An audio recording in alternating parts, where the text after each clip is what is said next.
India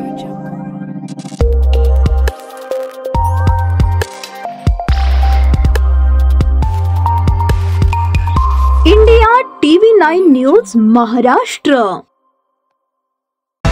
राज्याचे रोजगार हमी योजना मंत्री भरत शेठ गोगावले हे शनिवारी सोलापूर दौऱ्यावर आले आहेत। त्यांनी जिल्हा प्रमुख मनीष काळजे यांच्या 7 रस्ता येथील शिवसेना भवन या ठिकाणी सदिच्छा भेट दिली। या ठिकाणी शिवसेनेच्या प्रवक्त्या ज्योती वाघमारे यांच्यासह राज्याचे माजी सहकार मंत्री आमदार सुभाष बापू देशमुख यांनी आवर्जून उपस्थिती लावली। यावेळी मनीष काळजे यांनी बाजार समितीच्या निवडणुकीत आमदार सुभाष देशमुख यांच्या पॅनलला पाठिंबा दिला आहे। त्याच अनुषंगाने झालेल्या पत्रकार परिषदेत माध्यमांनी एकूणच या निवडणुकीत झालेल्या युती संदर्भात भरत गोगावले यांना प्रश्न केला। ते म्हणाले, का झाली, कशी झाली युती त्यांचे नेते विचारतील, परंतु आम्हाला बापूंच्या संदर्भात योग्य वाटलं म्हणून काळजे यांनी बापूंना सहकार्य करायचं ठरवलं।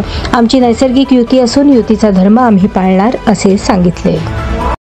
मात्र जिल्हा प्रमुखांनी आपल्या बापूंना पाठिंबा दिलेला आहे। आपण या सोलापूर कृषी उत्पन्न बाजार समितीच्या निवडणुकांकडे कशा पद्धतीने युती झाली आबाजून काँग्रेस आणि भाजपची त्याच्याकडे कशा पद्धतीने का झाले काय नाही ते त्यांचे नेते विचारतील, ते सांगतील, परंतु आम्हाला योग्य वाटलं बापूंच्या संदर्भात आम्ही सांगितलं। आमच्या निकालजी आणि सगळ्या सहकार्याने बापूंना सहकार्य करायचं ठरवलं आणि आमची नैसर्गिक युती आहे भारतीय जनता पार्टी आणि आम्ही आमचा धर्म पाळतो।